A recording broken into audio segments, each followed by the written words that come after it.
மறைந்த நடிகர் எம்.ஆர். ராதாவுடைய மனைவி தான் கீதா ராதா. இவங்க செப்டம்பர் 21 காலமானாங்க. இதை தொடர்ந்து இவங்களுடைய இறுதி அஞ்சலி 22 நடந்தது. ஆனா அதுல நிரோஷாவுடைய கணவர் ராம்கி அண்ட் சரத்குமாரோடைய மகளான வரலட்சுமி 2 பேருமே கலந்து கொள்ளல. இந்நிலையில ராதிகா கடும் கோபத்துல வரலட்சுமியை திட்டியதாகவும், இதை தொடர்ந்து வரலட்சுமி இப்போ 3வது நாள் செரமனியில் கலந்துருக்காங்கன்னோ, அண்ட் அப்படி இருந்தும் இதுலேயும் ராம்கி கலந்து கொள்ளாததுக்கு காரணமே அவங்க குடும்பத்துக்குள்ள சில பிரச்சனைன்னு சொல்லப்படுது. அண்ட் இன்னைக்கு கீதா அம்மாவுக்கு 3வது நாள் செரமனியில் அவங்களுக்கு பிடித்த உணவுகளை படையல் போட்டிருக்காங்க.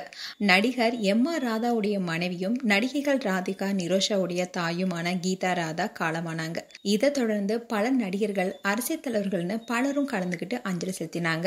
இறுதி ஊர்வலத்துல மாமியாருடைய உடலை சரத்குமார் சுமந்து வந்து இறுதி ஊர்வல வாகனத்துல ஏற்றிய காட்சி நிகழ்ச்சி ஏற்படுத்தியிருந்தது. தன்னுடைய தாயுடைய உடலை வாகனத்துல ஏற்றியதுமே அதுல அமர்ந்திருந்த ராதிகாவும் நிரோஷாவும் அழுந்துகிட்டே இருந்தாங்க. இதை பார்க்கறவங்களுடைய கண்கள் கலங்கினுச்சு. ராதிகாவுக்கு அவங்க அம்மா கீதா தான் எப்பவுமே துணையா இருந்திருக்காங்க.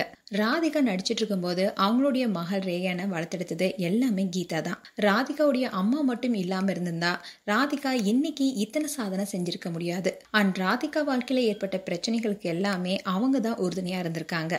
இதை நிறைய தருணங்களை மகள் ரேயானே சொல்லியிருக்காங்க. பாட்டிய பேர் சொல்லி அழைச்சா ராதிகா அம்மா தன்னை திட்டுவாங்கன்னு ரேயான் ஒரு இன்டர்வியூல கூட சொல்லியிருக்காங்க. சரத்குமார் ராதிகாவை நான் திருமணம் செஞ்சுக்கிறேன்னு சொன்னப்ப கூட கடந்த கால வாழ்க்கையில நினைச்சு திருமணத்துக்கு ஒத்துக்கொள்ளாம இருந்திருக்காங்க.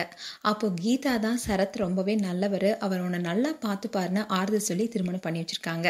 கீதா அம்மா சொன்னது மாதிரியே ராதிகாவுக்கு சரத்குமார் நல்ல கணவனாகவும் மகள் ரேயானுக்கு தந்தையாகவும் இருந்து திருமணத்தை நடத்தி வச்சாரு.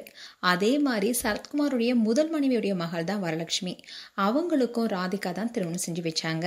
அதே சமயம் ராதிகாவை ஆண்டின்னு சொல்லுவாங்களே தவிர அம்மானு ஒரு நாளும் சொல்ல மாட்டேன்னு வெளிப்படையாவ சொல்லியிருந்தாங்க வரலட்சுமி. இந்நிலையில வரலட்சுமி ராதிகா அம்மாவுடைய இறுதி அஞ்சலில கலந்துக்கல. அண்ட் அதே மாதிரி நிரோஷாவுடைய கணவர் ராம்கியும் கலந்து கொள்ளல. இதை தொடர்ந்து தான் ராதிகாவோட பிரதிபலிப்பா மகள் ரேயான் ஒரு போஸ்ட் போட்டிருந்தாங்க. அதுல அவங்க என்ன சொல்லியிருந்தாங்கன்னா, என்னுடைய அப்பா எப்பவுமே சொல்லிட்டே இருப்பாரு, நீங்க ஒரு திருமணத்தையோ இல்ல ஒரு கொண்டாட்டத்தையோ தவிர்க்கலாம், ஆனா ஒருபோதும் ஒருத்தருடைய இறுதி சடங்கை மட்டும் தவிர்க்க கூடாது. எந்த அளவுக்கு அகங்காரமோ இல்ல அவங்களுக்குள்ள பகை இருந்தாலும் கூட அதெல்லாம் விட்டு விலகி அவங்களுக்கு மரியாதை செலுத்தணும். இறந்தவங்களை மதிப்பது தான் மிக உயர்ந்த மரியாதை, அதை எப்போதுமே நினைவுல வச்சுக்கோங்கன்னு அந்த போஸ்ட்ல சொல்லியிருந்தாங்க.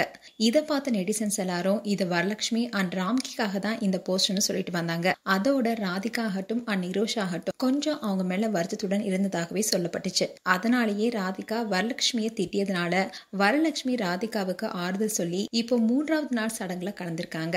ஆனா நிரோஷாவுடைய கணவர் ராம்கி இதுலயும் கலந்து கொள்ளாதனால அவங்களுக்குள்ள பிரச்சனைன்னு பலரும் சோசியல் மீடியால சொல்ல ஆரம்பிச்சிருக்காங்க.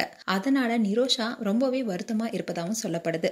சொந்த மாமியார் இருந்தப்போ சரத்குமார் ரொம்பவே சப்போர்ட்டா இருந்தாருனோ, ஆனா அதே சமயம் நிரோஷாவுக்கு பக்கபலமா அவருடைய கணவர் ராம்கி இல்லாதது அவங்களுக்கு வருத்தத்தையே ஏற்படுத்தியிருக்குன்னு நெட்டிசன்ஸ் பலரும் பலவிதமான கருத்துக்களை சொல்லிட்டு வராங்க.